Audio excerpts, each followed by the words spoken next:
Welcome back, sleepy souls, to the Creepy Nights Show. I am your storyteller, and tonight, I'm here to help you drift into deep, peaceful sleep. So, if you're brave enough, then turn off the lights, put on your headphones, and listen closely with the warm crackle of campfire sounds, and enjoy this very long bedtime story. Also, I'd love to hear from you. What time is it right now where you are? And which city are you listening from tonight? And if there's a story you would like to hear next, I would love to know. But before we begin, don't forget to like this video and subscribe for more bedtime stories. I never thought I'd write this down. Not because I don't want to remember, but because every time I try to tell someone, they look at me like I've lost my mind. Maybe I have.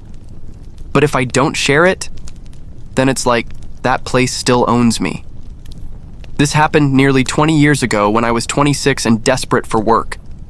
I just moved to Maine, fresh out of a dead-end job and trying to escape a bad breakup. A friend of mine told me about an old lighthouse on an island just off the coast that needed a seasonal keeper.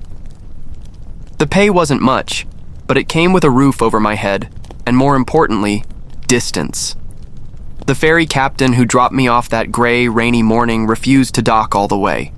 He tossed my bags onto the slick wood pier and muttered, "Don't stay too long, son. That place remembers things." I laughed nervously, but he didn't smile. The engine roared to life, and before I even made it to the shore, he was already gone, swallowed up by the mist. The lighthouse towered above me, its white paint peeling, streaked with rust and salt. The house attached to it was crooked and weather-beaten. The whole island smelled like wet stone and old secrets. At first, it wasn't so bad. Lonely, yes, but I liked the routine. Cleaning the lens, logging ship traffic, listening to the waves slam against the rocks. Nights were harder. The wind howled like voices outside, and the foghorn sometimes moaned when the air was perfectly still, like it was warning me of something only it could see. By the second week, strange things started. I'd wake up and find the lantern room door open, even though I locked it every night. My logbook would be moved, pages torn out. Once I found muddy footprints on the stairs, bare feet, small like a child's. But there was no one on that island but me. One night I couldn't sleep. I was lying on the cot, staring at the ceiling, when I heard it, a low, dragging sound, like someone pulling something heavy across the floor above me. The lantern room. My stomach dropped. The only way up there was through the door I locked. I grabbed my flashlight and crept up the spiral stairs. Each step groaned louder than I wanted it to. The dragging sound stopped the moment I reached the landing. My hand trembled as I unlocked the lantern room door. I swung it open. Empty.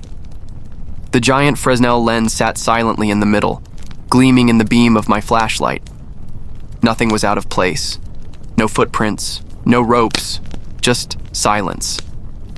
I tried to laugh it off, but the second I turned to leave, my light swept across the glass of the lens, and for a fraction of a second, I saw a face. Not my own reflection.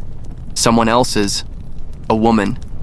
Pale, wet hair clinging to her cheeks, eyes wide with something between rage and grief. And then she was gone.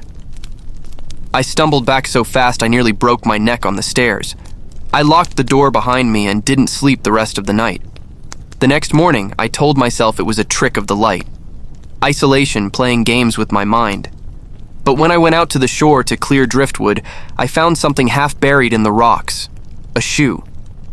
Small, faded red, like it belonged to a little girl. Waterlogged and old, but not rotten. That night, I dreamed of drowning. Days blurred. I'd hear faint singing carried by the wind, high, childish voices. Sometimes I swore I saw someone standing on the rocks, waving at me, but when I blinked, they were gone. The ferry captain was supposed to bring supplies every 2 weeks. By the third week, he still hadn't come. My food was running low and my nerves were shredded. Then came the storm. The sky turned black by noon. Waves the size of houses smashed against the rocks, and the whole lighthouse shook with each blow. The lantern had to stay lit no matter what, so I climbed to the top in the howling wind and rain. I could barely hear myself think, but even through the storm I heard it. Knocking. Not random banging. Knocking. 3 sharp raps, coming from inside the wall of the lantern room. I froze, soaked and trembling. The knocking came again, louder this time. Then a voice, faint but clear. "Let me in." The glass shuddered in its frame as if something was pressing against it from the outside. Lightning flashed, and for one split second I saw her again, the same woman's face, pressed against the glass, eyes wide, mouth open in a silent scream. I bolted. I ran down the stairs, my boots slipping, my chest heaving. The knocking followed me, echoing inside the walls, faster, louder, closer. By the time I reached the bottom, the whole tower was shaking as though something massive was climbing it. And then, silence. I stood there in the dark, dripping rainwater onto the floor, listening. For a moment, I thought it was over, until I heard a different sound. A child's laughter, coming from my bedroom. When I opened the door, my logbook was lying open on the bed. Pages filled with handwriting I didn't recognize. Words written over and over again in long, shaky lines. She belongs to the sea. Every page. The storm lasted 2 days. I didn't sleep once. When the ferry finally came, the captain wouldn't even look at me. He just dropped the supplies on the pier and left without saying a word. That night, I made my decision. I was done. I packed what I could carry. I wasn't going to spend another second in that cursed tower. But when I reached the dock, I froze. There was someone standing at the end of the pier.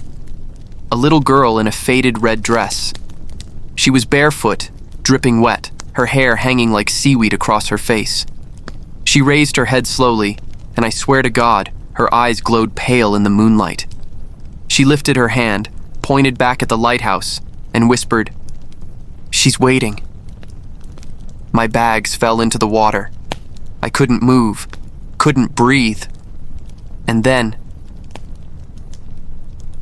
I didn't leave the island that night.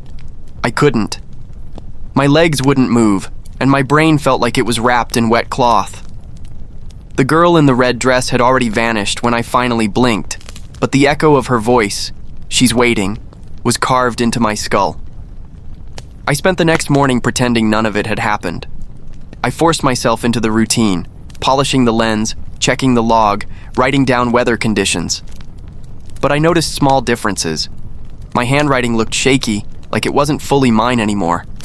I'd glance at the page and not remember writing certain lines, and every time I passed the window I felt watched, as though someone stood out on the rocks just beyond my sightline. That evening, I made a mistake. I went down to the shore. The tide was low, and the black rocks glistened with seaweed and broken shells. The air smelled of rot, stronger than usual, and the gulls were screaming above like they were warning me away. I tried to tell myself it was only curiosity. I wanted to prove there was no little girl, no barefoot figure, no woman pressing her face to the lantern glass. But I saw something. Between 2 jagged rocks was a narrow crevice filled with seawater, and in that pool floated something pale, tangled in the weeds. At first, I thought it was driftwood bleached by the salt. Then it shifted slightly, and I realized it was a hand. I don't remember how long I stood there staring. My body wanted to run, but my feet stayed rooted in the wet sand. The hand twitched once, and the water rippled. Then it slipped down into the dark and was gone. That night, the dreams returned, violent, suffocating. I dreamed I was deep underwater, the surface a dim blur above me. Something wrapped around my ankles, pulling me further into the abyss. I clawed at it, but my lungs were already burning. Just as I thought I'd pass out, I looked down. It wasn't seaweed, it was hair. Long black strands tangled around me, dragging me down. And when I followed it back, I saw her face, eyes open wide, mouth moving in words I couldn't hear. I woke up gasping, seawater flooding my throat. Only it wasn't water, it was blood. My nose had bled so much that my sheets were soaked, the metallic taste still coating my mouth. After that, I couldn't ignore it anymore. Something was wrong with the island, with me. On the 4th week, the ferry came again. This time I demanded answers. The captain avoided my eyes, but when I pushed, he finally muttered, "Keep her before you. Drowned in the lantern room. Doors locked from the inside. Body was dry. No one talks about it." I asked what he meant. He just started the engine and left without another word. I should have left with him. God knows I should have. But part of me needed to know the truth. So I searched the lighthouse. Every drawer, every cabinet, every inch of the basement that smelled like mildew and rust. And in the back of a rotted wooden trunk, hidden beneath old ledgers, I found a bundle of letters tied with blackened string. They were written by a woman named Margaret Hale. The first few were dull, complaints about isolation, the sea air, her husband drinking too much. But as the letters went on, they grew frantic. She described hearing voices in the fog, seeing children on the rocks, her husband's behavior worsening until he raved at night that she wants the child, she won't leave without the child. The last letter stopped mid-sentence, the ink smeared, the page torn. That night, the knocking came back, louder than before, shaking the walls like fists pounding from every direction. I sat on my bed with the letters spread around me, my lantern flickering while the sound circled the house. When I finally stood and shouted, "What do you want from me?" The noise stopped, and then a single voice, so soft I almost thought I imagined it. Her name. The lantern went out. When I struck a match, the letters were gone, every single page. The days bled together after that. I barely ate. My reflection in the window looked thinner, eyes sunken, lips cracked from the salt air. The laughter returned, always faint, always behind me. I stopped writing in the logbook after I found a new entry I hadn't written, scrawled in jagged letters. She belongs to the sea. You will too. By the 5th week, I was losing my grip. I couldn't tell dreams from waking anymore. I'd find wet footprints leading up the stairs, vanishing halfway. Once I woke with my face pressed against the cold lens in the lantern room, though I had no memory of climbing there. And then came the worst night. The storm was even stronger than the first. The sea roared like an animal, waves slamming high enough to spray the lantern glass. I forced myself to keep the light steady, but when I glanced down through the rain, I saw shapes in the water. Not driftwood, not foam. Bodies. Dozens of them, rising and falling with the waves, pale hands reaching up, hair streaming behind like black ribbons. Some looked fresh. Some looked skeletal. All of them staring upward toward me. The light flickered, and in that split second of darkness, I wasn't alone. The woman was inside the lantern room. She stood inches from me, her skin gray and bloated, hair plastered to her face, dress shredded. Her mouth opened wider than any human mouth should, and the sound that poured out wasn't a scream. It was the sea itself, crashing, endless, deafening. I staggered back, slammed against the wall, and when the light flicked again, she was gone. But the glass wasn't empty. A little girl stood where the woman had been, the same one from the pier, barefoot, soaked, red dress clinging to her tiny frame. She looked up at me with hollow eyes, and this time she spoke clearly. "Margaret Hale," she whispered. The lantern shattered. I woke up on the floor at dawn, surrounded by shards of glass. My hands were cut and bleeding, but I felt nothing. The storm had passed, leaving the sea eerily calm. The light was dead, the mechanism destroyed. And on the wall above me, written in dripping black letters, was a single phrase. "Now you know her name." I don't remember writing it. I don't remember how the ink got there, or why my hands smelled of salt and rust. All I know is that the sea was whispering that morning, a low hiss curling through the cracks in the stone. And I swear it said over and over, "You're next." I should have left after that storm. After the glass shattered, after I woke on the floor with those words written above me in ink, or blood, or whatever the hell it was. Any sane man would have begged the ferry captain to take him away, contract be damned. but something had shifted inside me by then. I wasn't just afraid of the lighthouse anymore. I was bound to it. The thought of leaving made me sick to my stomach, as though I'd drown the moment I stepped off the island. It was as if the sea itself had curled its fingers around my ankles and wasn't letting go. For days, I wandered the halls of that creaking house like a prisoner. I didn't write in the logbook anymore. I didn't eat much. I stopped shaving, stopped caring if I slept. Nights blurred into mornings, mornings into nights, and always the same sound followed me. The whisper of the waves curling through cracks in the stone walls, always speaking words I couldn't fully catch. Sometimes I thought it was my name. Sometimes it was hers, Margaret. It was on the 8th morning that I noticed something impossible. The girl's shoe, the faded red one I had found weeks earlier on the rocks, was sitting neatly at the foot of my bed. Not wet, not torn, but clean. As if it had been polished and placed there by careful hands. My skin crawled. I didn't touch it.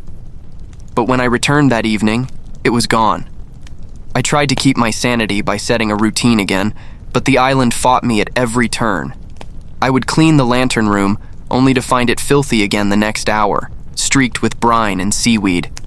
I would cook what little food I had left, only to find it spoiled the next morning, crawling with maggots though it had been sealed tight. Sleep was no better. The moment I closed my eyes, I heard knocking. Not on the door, not on the walls, but directly inside my skull. And then came the dreams. In them, I walked the shoreline, always at night, the moon slicing the waves into silver ribbons. Children's laughter floated on the wind, high and distant. When I followed it, I found them, 3 children standing hand in hand at the edge of the rocks. A boy, a girl, and the smallest, the girl in the red dress. They never looked at me, never moved, never breathed, just stood there, water lapping at their bare feet, staring out at the horizon. When I tried to speak, the sea swallowed my words, and when I reached out, they turned in unison, their faces hollowed out, skin sagging, eyes replaced with black sockets filled with seawater. I would wake up choking, salt water dripping from my nose, soaking my pillow. One afternoon, desperate for answers, I returned to the trunk where I had found Margaret Hale's letters. I tore through every drawer, every crack in the floorboards, but the letters were gone, as though they had never existed. Instead, I found something else, a small brass key, green with rust, hidden beneath a loose board in the basement. My heart hammered in my chest. I didn't know what door it belonged to, until I remembered the trap door. The trap door had always been locked. I had stepped over it 100 times in the narrow hallway, assuming it led to storage, or maybe nowhere at all. That evening, I knelt before it with the key shaking in my hand. The lock clicked open with surprising ease, the sound echoing through the house like a gunshot. Beneath was a steep, narrow staircase carved directly into the rock. The air that wafted up was damp, heavy with the smell of seawater and decay. Lantern in hand, I descended. The stairs led to a chamber I never could have imagined, a stone room beneath the lighthouse, half flooded with seawater that sloshed against the walls. And there, against the far wall, stood a wooden crib. Its paint was peeling, its legs swollen with rot, but inside, resting on a bundle of mildewed blankets, was the other shoe. Red, small, perfectly clean. I staggered back, bile rising in my throat. My lantern shook in my hand, and the reflection on the water rippled violently. At first, I thought it was just me, trembling, but then I noticed the reflections didn't match my movements. The water showed faces, dozens of them, men, women, children, mouths opening and closing like fish. And among them was Margaret Hale, her eyes staring directly into mine. The lantern sputtered. The faces rose toward me, pressing against the surface as though they might break through. One of them did. A pale hand shot up, breaking the water's skin, reaching for my leg. I screamed and scrambled up the stairs, slamming the trapdoor shut behind me. The key twisted on its own, locking me out.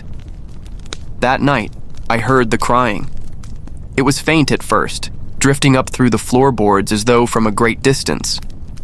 The cry of an infant, weak, hungry, desperate. It grew louder as the night wore on until I couldn't hear the waves outside, couldn't hear my own thoughts. Just the endless wail of something that should have been dead a long time ago. I don't remember how I fell asleep, but I woke to find my bed soaking wet, seawater pooling beneath me. The crying had stopped, but written in the condensation on the window was a message. "Bring her back." I didn't know what it meant. I still don't. But the sea was calling louder every day, and I was beginning to understand the truth. That Margaret Hale had lost a child here, taken by the waves, and that child had never left. Nor had she, nor had any of the others. The lighthouse wasn't just a beacon for sailors. It was a tomb, and I was its newest prisoner. The next storm came without warning, tearing across the island like an army. I tried to light the lantern, but the mechanism was still broken from the last time. As I fumbled with the pieces, lightning split the sky, and for a heartbeat, the glass reflected something that froze my blood. The children were inside the lantern room. They stood shoulder to shoulder, dripping wet, faces blank and eyes empty. Behind them towered Margaret Hale, her hand resting on the shoulder of the girl in the red dress. And in Margaret's other arm, cradled like a newborn, was a bundle of blankets that shifted and squirmed as if something inside it was alive. The light flickered, and then they were gone. But the storm wasn't, and neither was the sound. From the base of the lighthouse, from the rocks, from the very sea itself, voices rose in a terrible chorus, chanting one phrase over and over again, louder with every wave. "She belongs to the sea! She belongs to the sea! She belongs to the sea!" I fell to my knees, hands pressed over my ears, but the voices thundered inside me, shaking my bones, tearing through my chest. The lantern cracked again, glass splintering across the floor, and in the jagged shards I saw not my reflection but theirs. Dozens of them, faces twisted with rage, mouths open wide in a scream I couldn't hear. And then, one by one, they turned their heads toward me. The last thing I remember before darkness swallowed me was the girl in the red dress stepping out of the glass, barefoot, dripping, her small hand reaching for mine. And then everything went black. When I woke, I thought I had drowned. My lungs burned, my skin was clammy and tight, and every breath I dragged in carried the thick taste of salt. I was sprawled on the cold stone floor of the lantern room, shards of glass embedded in my palms, my head pressed against the rusted iron railing. Outside, the storm had passed, but the ocean was unnervingly calm, as though it had paused, holding its breath, waiting for me to move. The strangest part was how dry the room was. Not a drop of rain lingered on the shattered panes. Not a trace of seawater slicked the walls. And yet, when I pushed myself up, my boots squelched like I had been standing ankle-deep in the tide. I looked down, and the floorboards beneath me shimmered with a thin sheen of water that evaporated before my eyes, leaving behind only salt crystals. I staggered down the spiral stairs, every step heavier than the last. My body felt like it belonged to someone else. Sluggish, uncooperative, drained. When I reached the bottom, I saw the trap door. It was wide open. Lantern light spilled from below, flickering on the wet stone steps. My heart hammered against my ribs. I remembered locking it. I remembered hearing the key twist. And yet there it was, yawning open like a wound, waiting. I should have run. I should have left the island the moment the ferry returned. But I found myself descending once again, lantern in hand, legs trembling with every step. The chamber beneath the lighthouse looked different this time. The crib was still there, but it no longer sat in stagnant water. The floor had dried, though the smell of rot clung to the air. The crib itself was filled with blankets that twitched faintly, as if something inside them was breathing. I approached slowly, dread knotting my stomach. When I pulled back the damp cloth, the bundle moved. Not violently, gently, almost naturally, like an infant stirring in sleep. For one awful second, I thought it really was a baby. But then I saw the truth. It wasn't a child. It was a lump of seaweed, tangled and slick, writhing with tiny crabs and shrimp. And yet, from somewhere within that dark mass, a sound rose, a cry, thin, piercing, the unmistakable wail of a newborn. I dropped the lantern. It hissed in the damp air, shadows lunging across the stone walls. The reflection in the water showed my face, but warped. My mouth stretched unnaturally wide, my eyes clouded, my skin pale as if it had been submerged too long. I stumbled backward, tripping on the stairs, desperate to get out. When I slammed the trapdoor shut above me, I heard it again. Not crying, not laughter, knocking. This time it came from inside the walls, racing up with me as I scrambled back into the living quarters. 3 sharp knocks, always in rhythm, as though the house itself was keeping time with my heartbeat. I locked myself in my bedroom, clutching the rusted key in my hand until it cut into my skin. That night, I didn't dare sleep. I sat in the corner, rocking slightly, trying to block out the sound, but the moment my eyelids drooped, I saw her again. Margaret Hale. Her eyes fixed on me, her lips mouthing words I could almost hear. She carried the child in her arms, the bundle of seaweed wrapped in a red dress, and she whispered something over and over again. Bring her back. Bring her back. Bring her back.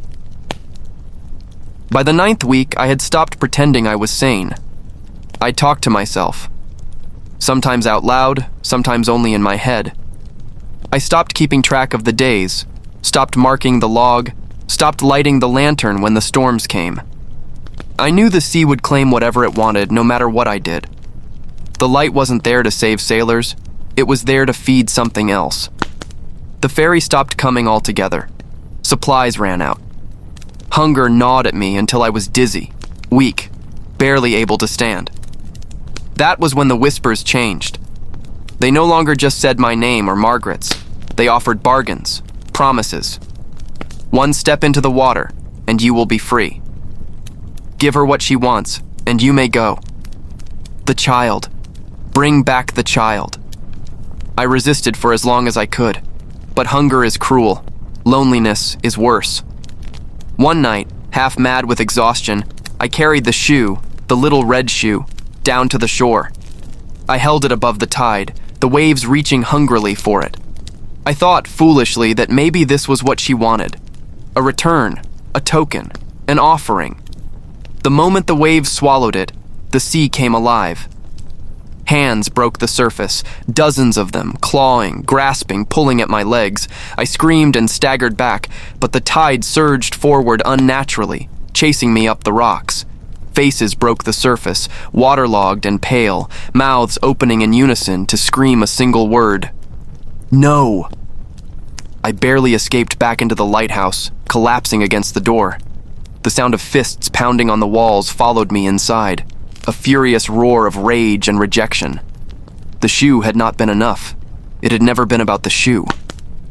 The next morning, I found the shoe back at the foot of my bed, perfectly dry, waiting. I understood then. The sea didn't want an offering. It wanted me. The days that followed blurred into a nightmare of hunger and whispers. I saw Margaret everywhere, in the glass, in the shadows, in the reflection of the waves. Sometimes she was silent. Sometimes she was screaming. And sometimes she was singing, a low lullaby that made my skin crawl. Always, she carried the child in her arms. Always, the red dress clung to the seaweed bundle. And then, one night, the house went silent. No knocking, no laughter, no crying. Just silence. I thought it was over. I thought maybe, just maybe, they had finally given up. Until I heard footsteps. Soft, bare, wet. Padding across the wooden floor, slow and deliberate. They stopped outside my bedroom door. My heart slammed in my chest. I whispered to myself, "Don't open it. Don't open it." But the door creaked anyway. Standing there in the doorway was the girl in the red dress. She was smaller than I remembered, frailer, her skin pale enough to glow. Her hair hung in wet strands across her face. She didn't speak this time. She only raised her hand and pointed behind me. I turned and saw Margaret Hale standing in the corner of my room, her eyes dark, her lips twisted into a smile that was both grief and triumph.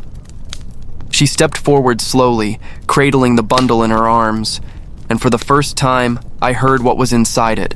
The baby's cry. Real, sharp, alive. I don't know how long I stood frozen, paralyzed between them, my body screaming to run but my mind locked in place.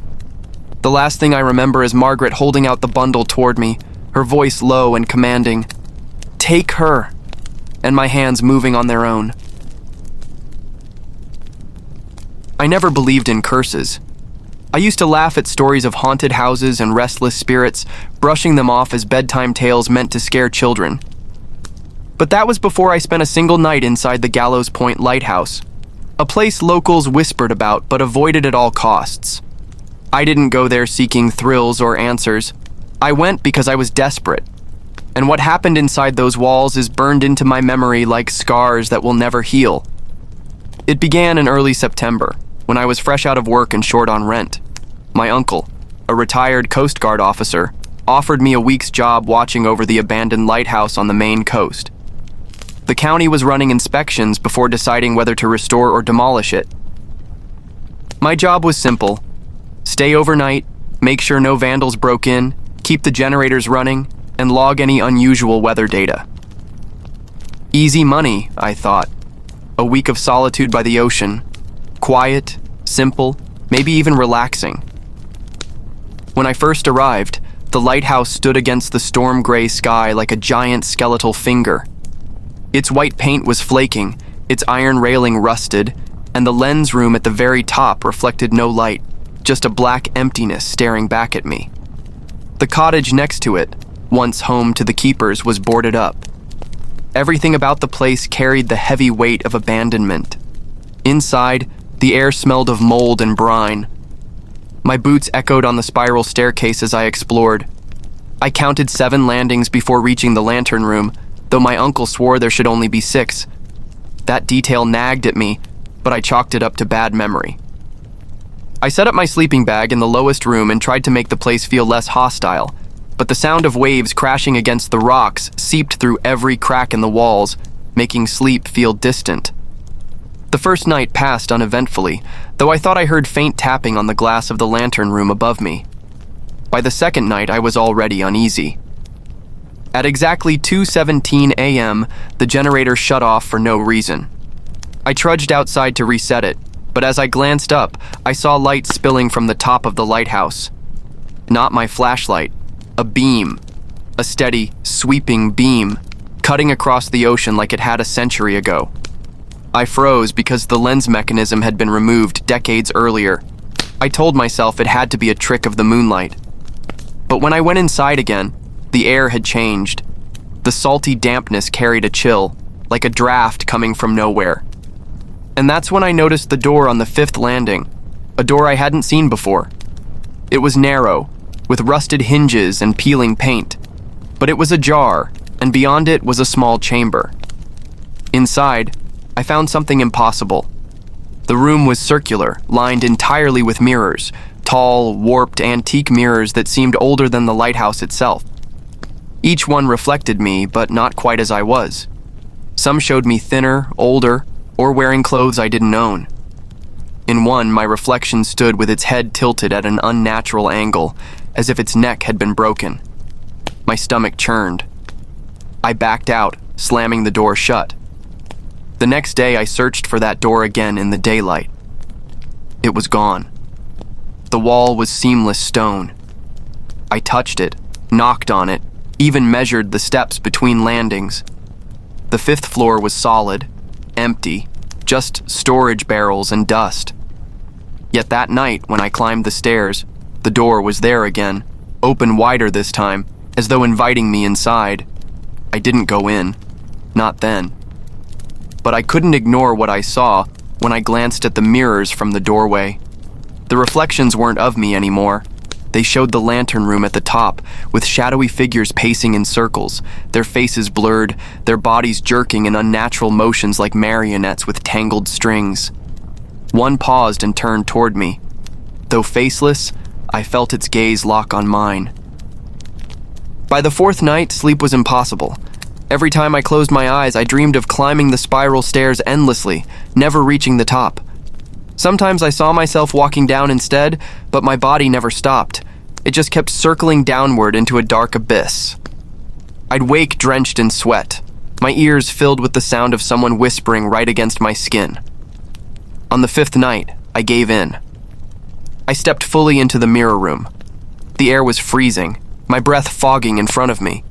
I stood in the center, surrounded by countless versions of myself, but they didn't move like I did. They lingered half a second behind, lagging, almost reluctant. Then, as I turned to leave, one of them didn't follow. I swear to you, it stayed facing me, smiling faintly. Its lips curled upward while mine were pressed tight in terror. I stumbled back, and suddenly all of them began to move on their own, pounding on the glass, their fists cracking the mirrors from the inside. I ran out and slammed the door shut, hearing glass shatter and echo up the stairwell behind me. That was when I realized something horrifying. I was on the 6th landing. I looked up, and there was no 7th, no lantern room above me. The lighthouse simply ended in darkness. Yet I remembered climbing higher. I remembered seeing the top from inside the mirrors. By the 6th night, I was breaking. The beam of light from the top continued, though no mechanism existed. Fishermen called on the radio, asking if the lighthouse had been reactivated. I lied and said I didn't know. I couldn't explain what I had seen. But worse were the sounds, the voices coming from the mirrors at night. They called me by name. They begged me to switch places, promising release from their side. I stopped eating. I stopped sleeping. My journal entries grew erratic, my handwriting jagged. I felt my reflection watching me even in ordinary mirrors, lagging behind in bathroom glass or waving when I hadn't. On the 7th night, everything fell apart. At 2:17 a.m. sharp, the generator shut down. The light above blazed brighter than ever, flooding the coast. I raced up the stairs, heart hammering, knowing I shouldn't. The mirror room door was wide open, the chamber glowing white. My reflection stood outside their glass, filling the room, their heads cocked at strange angles. One reached for me. Its hand was clammy but solid, and when it pulled me forward, I stumbled. Not onto the landing, but into the lantern room that shouldn't exist. The glass panes stretched endlessly, the ocean a black void below. Figures paced the perimeter, hundreds of them, muttering in voices like wind through broken glass. I tried to run back down the stairs, but there were no stairs anymore. Just the mirror room, repeating endlessly, each chamber showing me trapped within another reflection. I screamed until my voice broke, pounding on cold glass, begging to wake up. And that's when I saw it. My reflection, the real me, standing calmly outside the mirror, staring back in. He smiled, just like before, and walked away. No one found me when the county finally demolished the lighthouse. They said the logs ended abruptly, the last page scrawled with a single sentence over and over again. The mirrors never lie. I never thought I would set foot on the Maine coast again. The rocky edges, the constant smell of salt, the shrill cries of gulls. It all reminded me of things I had spent years trying to bury. But fate is cruel like that. Last summer, when my estranged uncle passed away, I inherited something I hadn't expected. A lighthouse. Not just any lighthouse, but the Greystone Point Lighthouse, a hulking iron and stone tower that had stood alone against the Atlantic since the 1800s. Locals called it the Widow's Watch. When the lawyer handed me the deed, his expression was strangely uneasy, like he was giving me a cursed object. He muttered that the place had been closed for decades, and most of the townsfolk never dared to go near it anymore. I should have sold it right then, but something in me, curiosity, maybe guilt, made me drive up the jagged coastline to see it. The lighthouse rose out of the fog like some kind of monstrous sentinel, its blackened glass eye blind, its frame rusted and groaning in the wind. The attached keeper's house leaned like it was about to collapse. I should have turned around, but the sight of it stirred something in me. My uncle had lived there for nearly 40 years before disappearing. Some said he drowned. Others whispered he had gone mad. Nobody had ever found a body. Inside, the place smelled of mold and old seawater. The floors were warped, the wallpaper curled like dead skin. Dust lay thick over every surface, but what chilled me most was how lived in it still looked, like he had just stepped out for a moment. His boots were still by the door. A mug sat on the table, half filled with dried coffee. And upstairs on the nightstand, a notebook waited for me, its leather cover cracked with age. The first page was dated 20 years ago. The handwriting was messy, but legible. The fog isn't natural. It brings them. I see their shapes moving when the light hits, shadows that don't belong. I can't let the lamp go dark. Not again.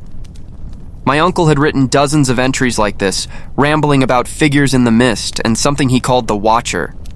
At first, I thought it was the scribblings of an isolated, lonely man losing his mind.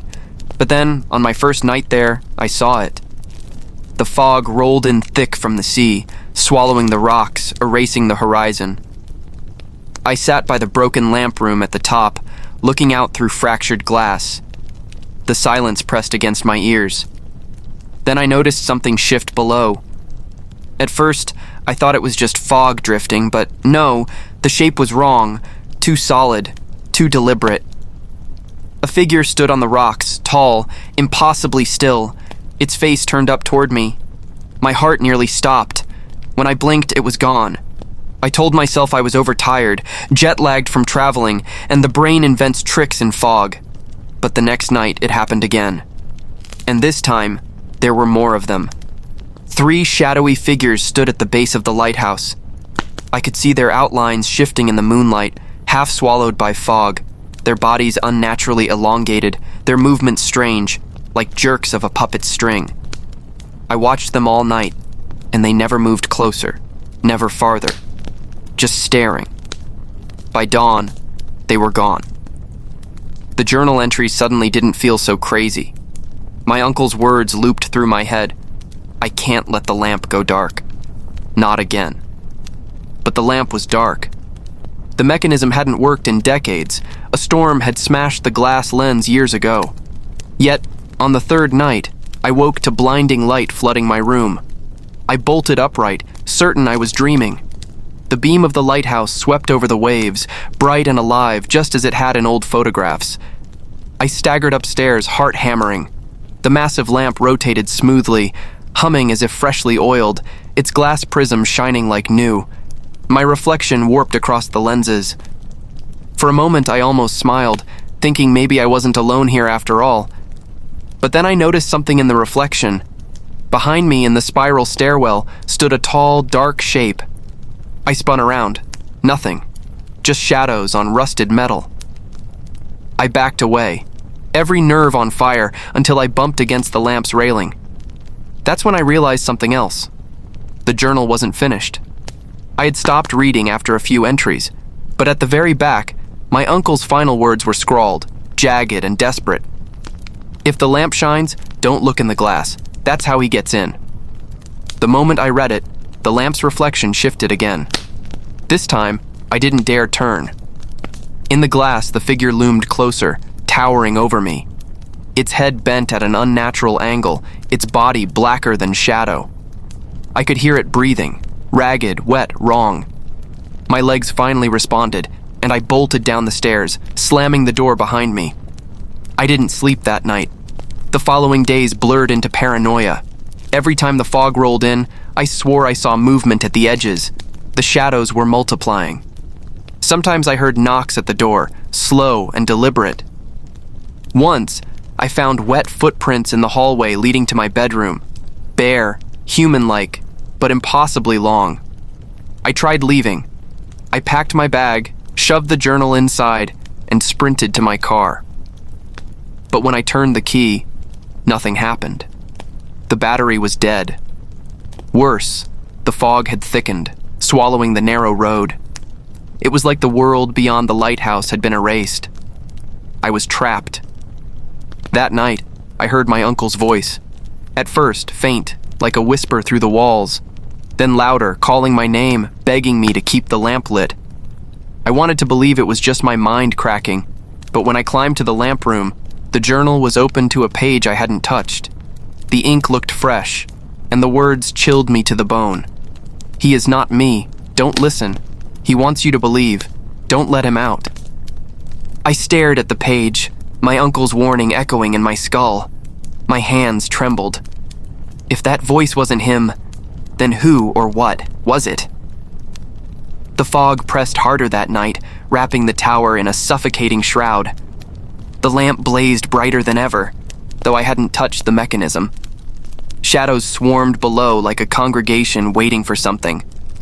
The voice called again, desperate, coaxing me to look in the glass. Against every ounce of will, I did. The reflection wasn't mine. A gaunt, hollow-eyed version of me stared back, grinning too wide. Its skin looked waterlogged, its jaw disjointed. It raised its hand, pressing against the inside of the glass, as if begging to switch places. I staggered back, but my foot slipped. The railing cracked, rust shrieking beneath me. For a second, I dangled over the spinning gears of the lamp. And then, something caught me. A hand. Cold, wet, but strong. It pulled me upright.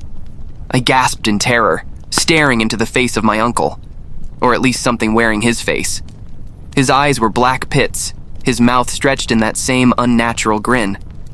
"You kept the light," he whispered. "Good. Now it's your turn." I blacked out. When I woke, I was standing outside in the fog, barefoot, clothes soaked. The lighthouse loomed behind me, its beams sweeping endlessly. But I wasn't holding the journal anymore. My hands were gripping the railing of the rocks, knuckles white.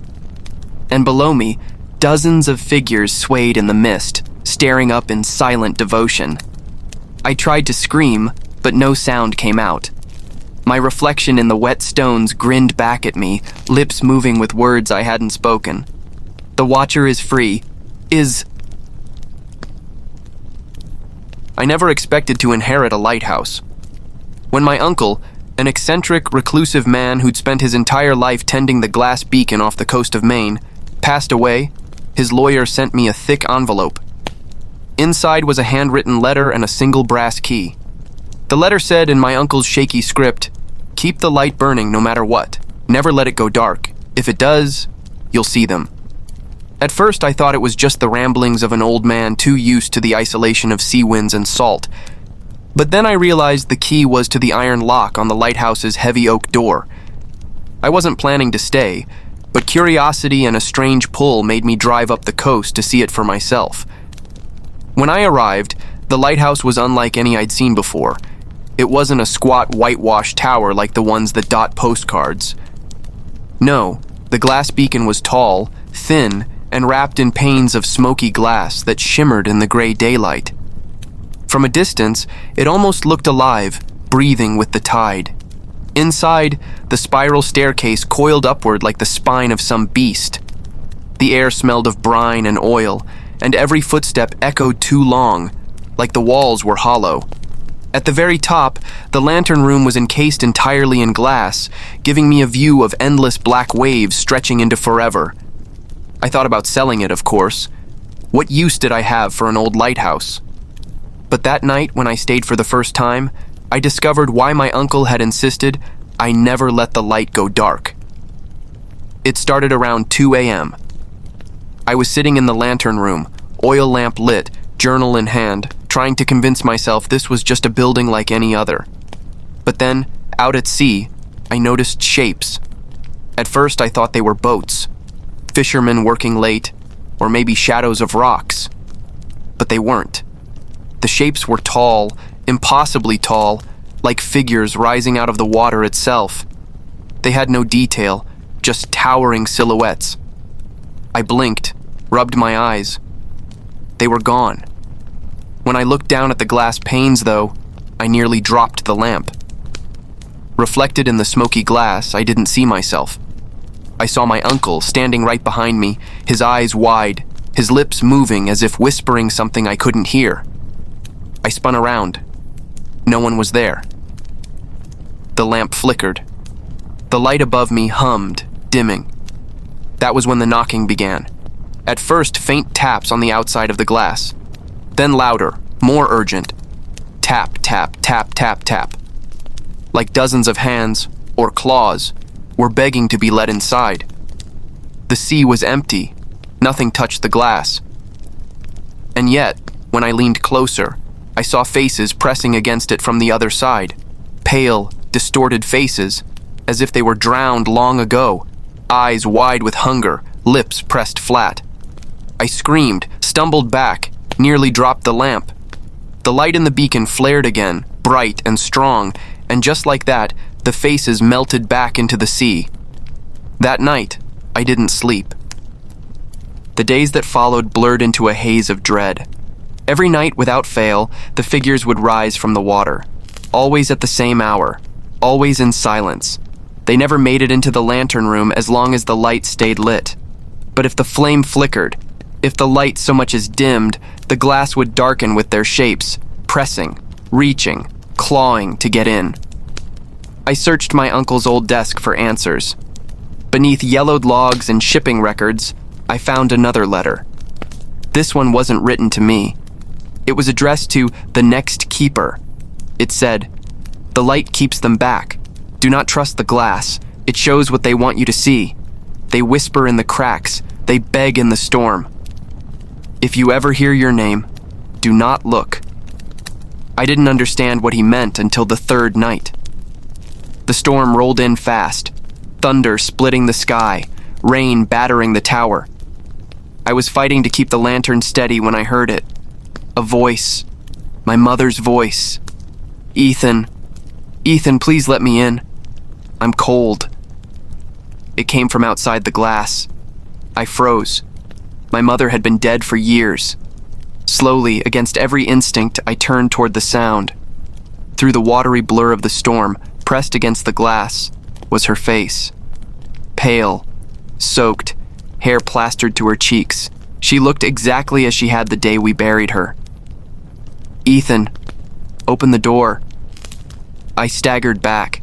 The glass warped, and suddenly her face shifted, skin sloughing off, eyes bulging, jaw opening far wider than it ever should.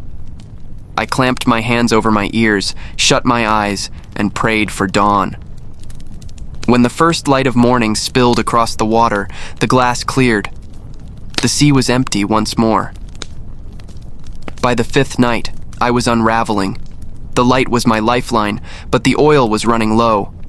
I rationed it carefully, terrified of what might happen if the flame went out. But it wasn't just the night anymore. The glass had started showing me things in the daylight. Shadows of people walking the staircase behind me when no one was there. My uncle, standing in the corner of the lantern room, his mouth moving soundlessly. And worst of all, my own reflection, smiling back at me even when I wasn't. The voices grew louder. Not just my mother now, but my uncle, my childhood friends, even my own voice whispering back to me from the glass, "Let us in, Ethan. You don't need to fight anymore. You belong here." The final night, the oil finally ran out. I tried everything, matches, candles, even my phone's flashlight, but nothing could match the beacon's flame. The light sputtered, died, and for the first time, the lantern room went completely dark. Silence. Then, all at once, the glass came alive. Dozens of faces pressed against it, stretching, clawing, grinning with teeth too sharp, too many. The figures from the sea rose higher, their hands slapping against the panes, cracking them. Each voice screamed my name. The glass buckled, warping like thin ice. And then, with one final shudder, it shattered. Cold, black water surged in, filling the lantern room in seconds. I couldn't breathe. I clawed toward the staircase, but when I looked down, I realized it wasn't a staircase anymore. It was the sea. Endless, black, and bottomless. I fell. I don't know how much time has passed since then. Maybe minutes, maybe years. But I'm still here, inside the glass. I see the sea from every angle, forever drowning, forever waiting. Sometimes, in the distance, I see the tower light flicker back to life. A new keeper has arrived, and when the night grows darkest, I press my face to the glass and whisper their name, begging to be let in. Just like my uncle, just like my mother, just like all of us. Because no one ever inherits the glass beacon. The glass beacon inherits you.